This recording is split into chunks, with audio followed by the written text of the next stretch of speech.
నారాయణ గారు దాని గురించి వివరణించే క్రమంలో వైఎస్ఆర్ ప్రభుత్వంలో జగన్మోహన్ రెడ్డి ప్రభుత్వంలో పేదలకు ఇల్లు దక్కకుండా చేశాడని చెప్పేటువంటి ఆయన వ్యాఖ్యలు చేయడం జరిగింది. ఈ సందర్భంగా నారాయణ గారిని వాళ్ళ అధినేత చంద్రబాబు కూడా ప్రశ్నిస్తూ ఉన్నాం. ఈ రాష్ట్రంలో పేద ప్రజలకి ఇల్లు గురించి కానీ ఇళ్ల స్థలాల గురించి కానీ మాట్లాడేటువంటి నైతిక అర్హత మీకు లేదని చెప్పి ముందుకు చెప్పదలుచుకున్నాం. నేను అడుగుతా ఉన్నా, 2014 నుంచి 19 వరకు కానీ ఎక్కడైనా సరే ఒక గజం స్థలం మీరు పేదవాళ్ళకి ఇచ్చారని అడుగుతా ఉన్నా. కేవలం మీరు స్కీములు పెట్టేది మొత్తం స్కాముల కోసమే. టిడ్కో ఇళ్లలో మీరు దోచినటువంటి దోపిడీ దాదాపు 9,000 కోట్ల రూపాయల దోపిడీకి పాల్పడినటువంటి పరిస్థితి మనం చూసాం.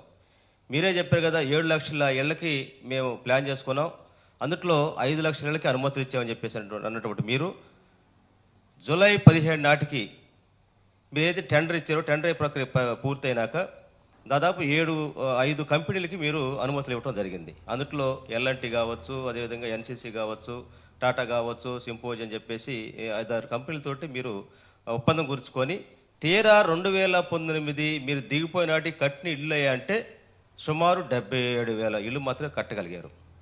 దీంట్లో అనేకమైన అవినీతి జరిగింది. మీరు ఆ రోజు ఉన్నటువంటి కన్స్ట్రక్షన్ సంబంధించినటువంటి ఏదైతే ఉందో నిర్మాణ రంగానికి సంబంధించినటువంటి స్క్వేర్ ఫీట్స్కి ఇచ్చేటువంటి ఆ రోజు ఉన్నటువంటి నిర్మాణ వ్యయం దాదాపు 1,000 రూపాయలు అట్లా ఉంటే మీరు 2,300 రూపాయల స్క్వేర్ ఫీట్కి మీరు అనుమతులు ఇచ్చి ఒక రకంగా దోపిడీకి పాల్పడినటువంటి పరిస్థితులు మనం చూసాం. ఎక్కడో మరి నేను చెప్పారు, మేము ప్రపంచ దేశాలు మొత్తం తిరిగి వచ్చాము, సాంకేతిక అందిపుచ్చుకోమని చెప్పేసి. సహజంగా కోస్టల్ ప్రాంతంలో తుఫాను ఒత్తిడి ఉన్నటువంటి నేపథ్యంలో కాంక్రీటు బేస్గా నీళ్ళు నిర్మాణం చేయడం అనేది అది అవసరం. కానీ రాష్ట్రం మొత్తం ఒకే ఫార్ములా తీసుకొని కేవలము కంపెనీలకి మీకు మధ్య లాలూసీలో కేవలం పేద ప్రజల యొక్క సొమ్మును దోసుకోవడం కోసం మీరు ఉపయోగించుకున్నారు తప్ప మీరు నిజంగా పేద ప్రజలకు ఇల్లు ఇవ్వడానికి ఉద్దేశంతో మాత్రం కట్టలేదనే దానికి అంతకంటే సాక్ష్యం లేదు. మీరు తీరా జూలై అయితే దిగిపోయిన నాటికి 2019 నాటికి ఇల్లు నిర్మాణం చేపట్టిన 77 ఇళ్లలో కూడా పూర్తిగా ఎక్కడా కూడా మౌలిక వసతులు ఎక్కడా కూడా ఏర్పాటు చేయకుండా కరెంటు కానీ, డ్రింకింగ్ వాటర్ కానీ, డ్రైనేజ్ సిస్టమ్ కానీ ఏమి లేకుండా, అంతర్గత రోడ్లు కానీ ఏమి లేకుండా మీరు ఓన్లీ స్కెల్టన్ లాగా కట్టి మాత్రం వదిలిపెట్టి వెళ్ళిపోయారు. గౌరవ ముఖ్యమంత్రి జగన్మోహన్ రెడ్డి అధికారంలోకి వచ్చినాక ఏదైతే ఆ ఇళ్లలో ఉన్నటువంటి అవినీతి మొత్తాన్ని రివర్స్ టెండరింగ్ ధర దాదాపు 4,000 కోట్ల రూపాయలని ప్రభుత్వానికి ఆదాయం రివర్స్ టెండర్ తెచ్చుకోగలిగారు. అదే కాకుండా మీరు ఏదైతే 3 ఫేజులుగా 300 చదరపు అడుగులు, అదేవిధంగా 365 చదరపు అడుగులు, అదేవిధంగా 430 చదరపు అడుగులు 3 రకాల ఇళ్ళు నిర్మాణానికి సంబంధించి మీరు పేదవాళ్ళ దగ్గర ఒక్కొక్కింటికి 50 లెక్కను వసూలు చేసినటువంటి పరిస్థితి మనం చూసాం. తీరా మీరు డబ్బులు మొత్తం జమ చేసుకొని వాళ్ళకి ఇల్లు నిర్మించే దగ్గర ఇచ్చే దగ్గర మాత్రం మీరు ఎక్కడ కూడా పూర్తిగా చేయడం పరిస్థితిలో గౌరవ ముఖ్యమంత్రి గారు జగన్మోహన్ రెడ్డి గారు ఆ రోజుల్లో దాదాపు 20% వరకు నిర్మాణం ఉన్నటువంటి పరిస్థితిలో నుంచి దాదాపు ఆయన దిగిపోయే నాటికి 154,000 ఇళ్లని ఉచితంగా రూపాయికి అందించినటువంటి ఘనత ఈరోజు పేదవాడికి ఇల్లు ఇచ్చినటువంటి ఘనత ఆ రోజునటువంటి వైఎస్ఆర్ కాంగ్రెస్ పార్టీ అధినేత జగన్మోహన్ రెడ్డి గారు ముఖ్యమంత్రి హయాంలో. అంతేకాదు ఈ రాష్ట్రంలో ఇప్పటి వరకు ఎక్కడ కూడా సెంటు స్థలమైనటువంటి పరిస్థితుల మధ్య దాదాపు 30 లక్షల మందికి స్థలం ఇచ్చినటువంటి పరిస్థితి, పేదవాడికి ఇంటికి స్థలం ఇచ్చినటువంటి పరిస్థితి మనం చూసాం. ఏ రోజైనా మీరు ఒక గజం స్థలం ఇచ్చారా ఎక్కడన్నా?